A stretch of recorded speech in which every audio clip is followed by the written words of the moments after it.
Can you guys hear me in the back there? Okay, very good, thank you. Well, Shabbat Shalom. Shabbat Shalom. L'dor v'dor, from generation to generation. That phrase has animated much of my adult life. Where does the phrase come from?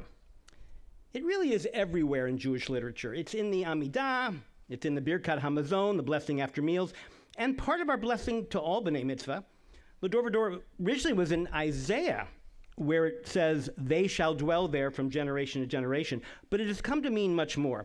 One quote that I like from Jeff Genexo refers to it as the responsibility of passing on spiritual knowledge and cultural traditions from generation to generation for the purpose of sustaining the customs, heritage, and collective memory of the Jewish people. L'dor v'dor is a passing on of Jewish traditions. It's the passing on of a family's legacy. Every parent that tells their family story is practicing the tenets of L'dor v'dor. Well, our Beth Am family has many stories as well, and here are three of them. It was September 1962. Sidney Axelrod has just arrived as our new rabbi. In an article in our monthly newsletter, the Beth Am Bulletin, Rabbi Axelrod states that he's changing the name of the monthly newsletter with the following words, quote, "We shall dub this new monthly printed bulletin the Beth Am Builder. It will thus symbolize not only the physical responsibilities that are ours as a young Jewish congregation, but the challenge to erect for ourselves new spiritual goals, higher standards of commitment, a sense of purpose which makes a Beth Am far more than mortars and bricks," unquote. How many of you knew that Rabbi Axelrod was the source of the Beth Am Builder's name? Yeah, so okay, there you go. Here is another fact from our history. Did you know that we were not the first synagogue in the Mid-Peninsula? We, in fact, were the upstart. We were the other synagogue. The public story that many of us were told was that a few families gathered in the living room in 1955 to discuss founding the first synagogue between San Jose and San Mateo. Well, that is partly true, but there's more to that story. There were a number of Jewish families in the area throughout the 1920s and 1930s, and those families gathered to start a synagogue when there were enough people to sustain it. They built it in Menlo Park, right across from what would be Stanford Shopping Center. The name of that synagogue was Temple Beth Jacob, founded in 1927 and built on Creek Drive in Menlo Park. They would move to Redwood City in the 1950s, but Temple Beth Jacob was the first, and it was traditional. It was a conservative synagogue, and the younger members were very aware of the successful Reform synagogues in the bigger cities. So a few of those younger members at Temple Beth Jacob, such as Jerry Marcus and others such as Joe Farber and Mike Fleischman, they met in 1955 to start a synagogue with a more Reform approach. That was the catalyst to get Beth Am started. By the end of that first year, Beth Am had attracted 200 mostly young families. So in a way, we started as that other synagogue with all the young members, and then in turn, Kol Emeth came along 2 years later in 1957 with former Beth Am members who wanted a more conservative experience. One other story, the no-name policy. This is the tradition at Beth Am that no building or room would have the name of a donor or be named in honor of anyone. It did not start with Rabbi Axelrod, as many thought. It started the second year of our existence in 1956, when they started creating a building fund for a permanent campus somewhere in the Palo Alto area. They started offering naming rights, but some consultant fundraisers suggested that they change this policy, and the board at that time agreed, even after some names were already promised. And it has been that way ever since. But there was a downside to that choice. We really don't have a place to list our founders and remember them as we might if we had started talking about the Cohen Sanctuary or our Stein Social Hall or the Kaplan Education Wing. But Gerald Marcus, our first president, said in his oral history in our Beth Am archives, says, quote, "I don't miss not being known to new generations of temple members if it means that the temple is theirs and they are not beholden to anyone," unquote. So our no-name policy continues to this day. So these three stories, they come from our archives, and there's so many more waiting to be uncovered, but let me digress just a moment to talk about my history.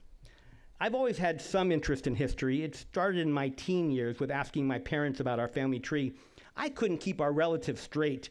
My grandmother was one of 7 children, and her mother was one of 12 children, and they all lived in the St. Louis area where I grew up, so I had to keep everybody straight. And so my early trees were just attempts to know who everyone was.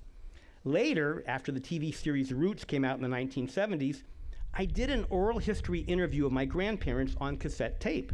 I didn't realize then how grateful my adult self would be to my 19-year-old self at being able to listen to these voices. As I grew, I discovered software programs that would help me keep track of the names of my ancestors. I would go to genealogy conventions to learn more sophisticated ways to track these names. And with the internet, I suddenly was able to find more ancestors' records in Eastern Europe. This was fine, but with each discovery, I realized that just having names was not enough. I needed to figure out how to put meat on the bones and learn the stories behind the names. I tried to collect the family stories and put them in a family history book. Each book would consist of family stories, photographs, and family trees. First my father's family, and then my wife Ann's family. And then I started trying to tackle the sticky parts of my mother's family. This was the toughest, and the toughest part about this was that my mother's family had this extremely tragic story of the death of her aunt in 1955 from an attempted abortion. Remember that abortion care in the 1950s was not legally available, and safe alternatives were very hard to come by. She already had 3 children, and what happened to her was just not talked about. My great-grandmother was told that her daughter died from a heart attack. We never discussed what happened when I was a child, but as a young adult, I gradually learned the truth with the phrase, "Well, you know how she really died." If I was going to write a book about my mother's family, it would only work if I could get the real story of my great-aunt's life and death on paper. By interviewing 2 of her 3 children, I was able to get a fuller picture of her life before her death, and they were very open with me about their perspectives of the circumstances around her death. When the book was finished, it created an opportunity for a more open family discussion. It also helped bring those 3 siblings together to talk about a very painful part of their life. A few years later, with their permission, we used our family story to help with raising funds for abortion access when the abortion ban ruling came out. The Dobbs decision came out in 2022. So I think I've always had an appreciation of learning from our past, learning from our mistakes, and just understanding the choices of our ancestors. All this is to say that I have a deep passion for history, and that leads me to the Beth Am Archives. In 2018, I joined the library committee and expressed a curiosity what was in those cabinets in the library office that contained what we call now the Beth Am Archives. I took the initiative to try to catalog what was there, and I discovered numerous photos, audio tapes, and videotapes, a few oral histories, and more than a few committee reports. There are also many documents all the way back to the founding, including the first method for tracking yahrzeit dates, a binder with 365 pages to document the deaths on each calendar day so that it could be tracked each yahrzeit anniversary. Much of this work was boxed in acid-free boxes by congregants in previous decades, and any work that I was doing was just building on these efforts. But it became clear in 2020 that there were some projects that should be done sooner rather than later. We had funding for some initial projects, so we took videotapes and had many of them digitized. We found Rabbi Axelrod's tour of Beth Am, which included the symbolism behind all of the carvings and wall hangings, and had that digitized. We digitized many of the children's theater presentations, like Be a Jewish Star, and others. We also found an audio tape of Rabbi Axelrod's report to the community after returning from Selma in 1965, and had that digitized. But there was still so much more to do. In 2023, we created a working group of interested congregants to try to prioritize ways of preserving our history. We realized that we had a physical archive and a growing digital archive. We created a mission statement and a collection policy to figure out how to decide what was important to keep and how to grow it and make it accessible.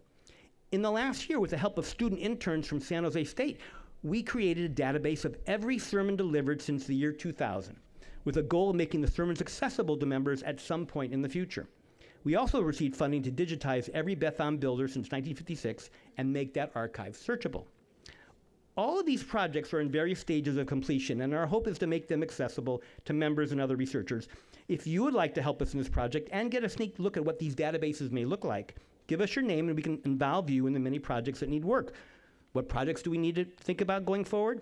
We have many photos that need digitization. We have many old cassette tapes that need digitization. We have some physical items we probably should dispose of as well that we need to make decisions on. The recent wildfires in Southern California show us that our physical archives could be gone instantly. So we need to think about this now. What other new projects to think about? Well, We have an amazing institutional memory in so many of our congregants. We could set up oral history interviews to add to our electronic archives. The possibilities are endless. Working in the archives can also be a rabbit hole with no end.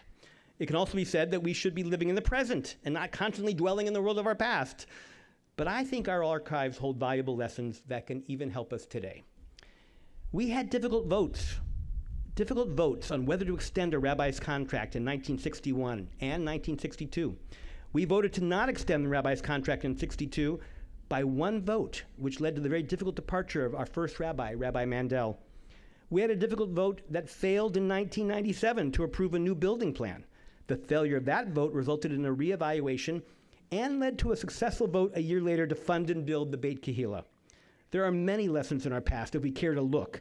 There are also lessons from the last 5 years that we need to think about and preserve and document for the next generation of Beth Am members.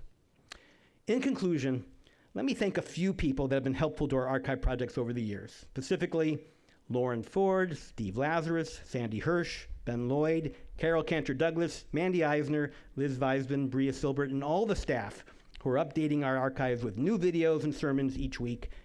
Also, a big thank you to our interns this year, Emily Singletary and Joshua Insel.